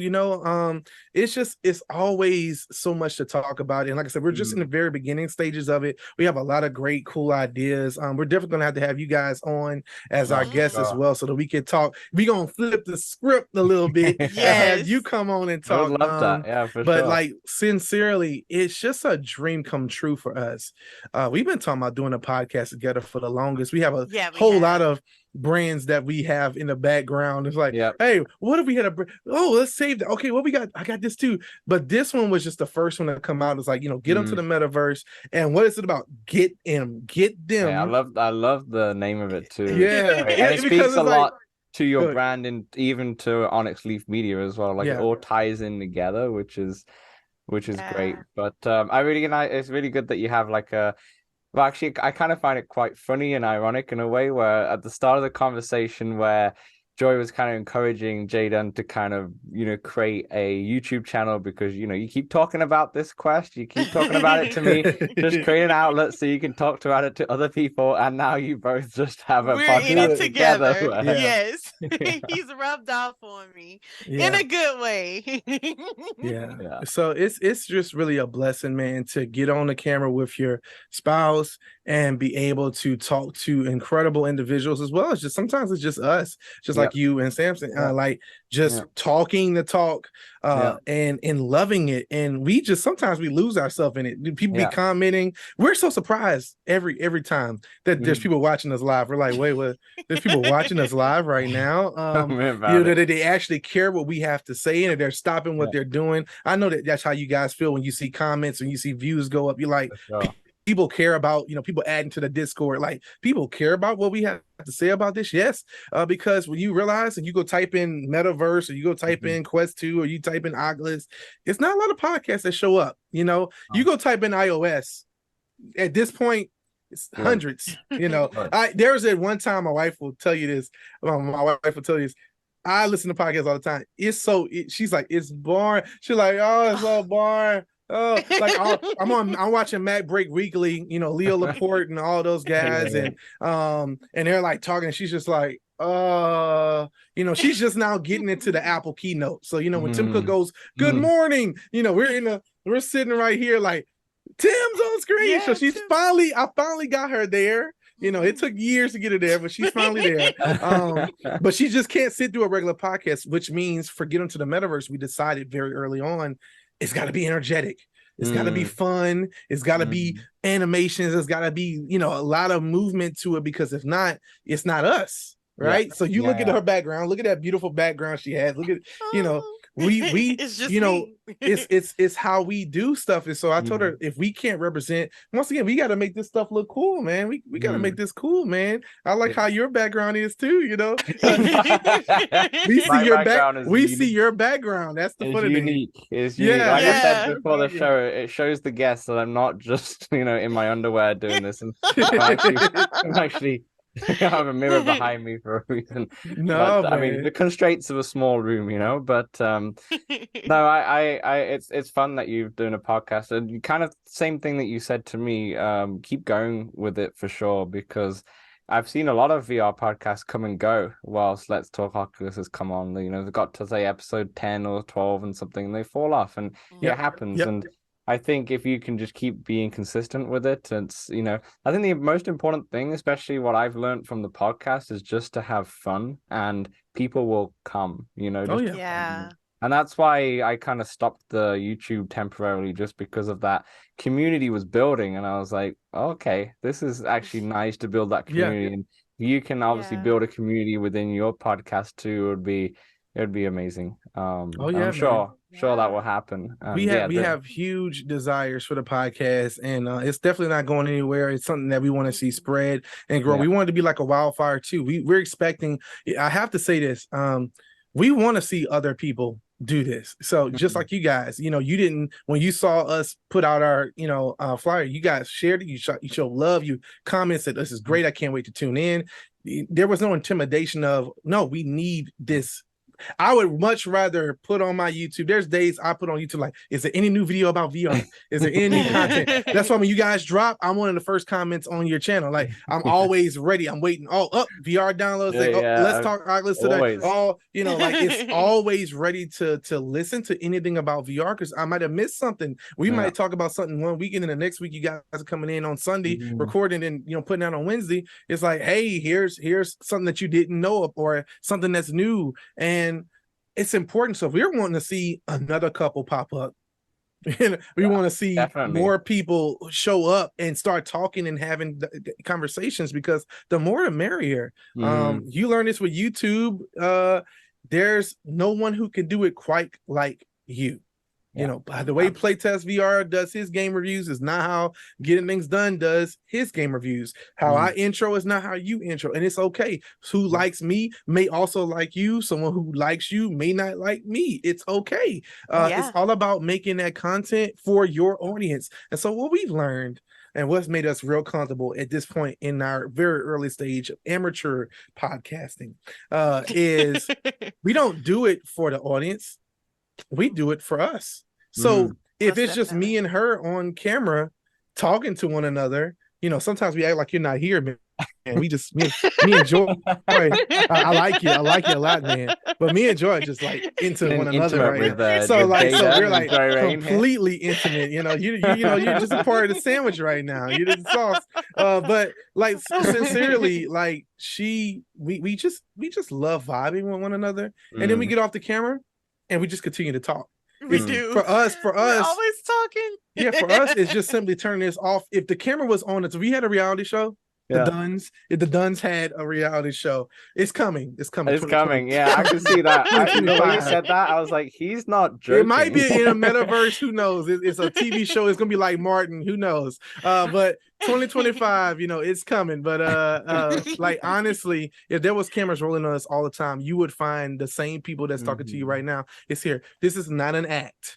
A lot of times we've been, oh man, you get on your thing. You're like, hey, everybody. Well, that's he me. Is like that all the time. That's me. I'm dancing. I don't think you can fake that energy all the time. You can't. Like you said, eventually you get found out. Eventually it will come out, and I don't think it will. And I would say to people, obviously listening to this, even if you are not interested in another podcast, just for some positivity, just hear that and it will lighten.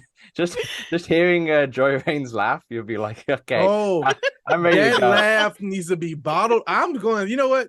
You know, the eighth person say this. I'm about to bottle up her laugh. Go to our website, honestlymedia.com. Oh my God. We will be selling Joy in the morning, Joy's laugh, JOYREIGN's laugh in a bottle. It's gonna be when you move it, when you turn it over, it's just going.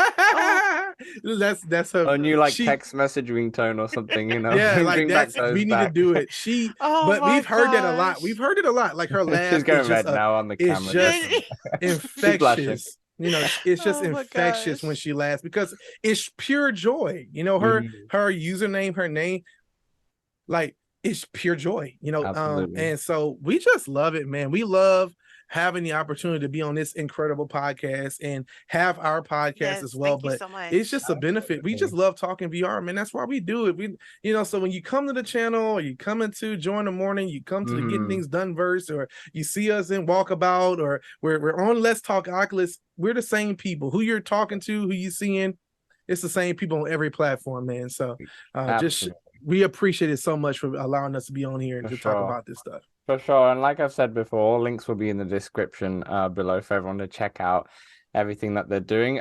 Just to kind of wrap up the show, I just wanted to ask it's my own question, but I know that Jenna and Dave in the Discord recently we've created a channel called Horizon Worlds because they've wanted to experiment with maybe creating like a hangout area for Let's Talk Oculus and such. Yeah. They've just been doing their own little thing. I was going to ask you any advice for them or any advice for someone creating in Horizon Worlds for the first time. Any advice for them? 100%. I'll let her go first. Let's see. Any advice? Make sure you know how to use the snapping tool. Oh God. Make sure that you snap your things together, your shapes together and stuff, so everything can have a good foundation so you can build upon. But yeah, other than that, let your mind run amok. Just have fun building and creating. Just like how I did with Joy in the Morning, it was a vision in a dream, and it just came to life. You can create anything, and so do not let anything stop you. There's no limit. So I would say also, what's really important with Horizon Worlds and any building platform is reference. So understanding what you're trying to build. So, you know, there's about 10 builds each for us, and then 5 builds for Honestly Media that you'll never see.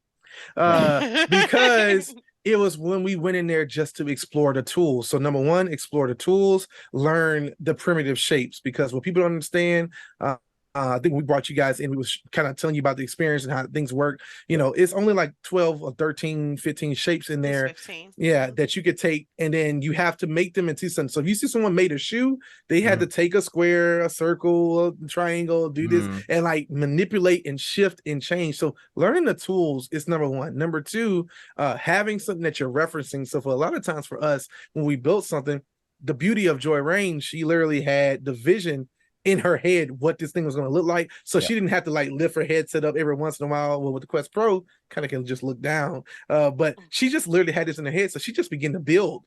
But if you don't have that yet, you know, finding a reference online of a building or a living room or a set or something like that, and then just trying to model it. Say, okay, to build that tree over there. This is so funny.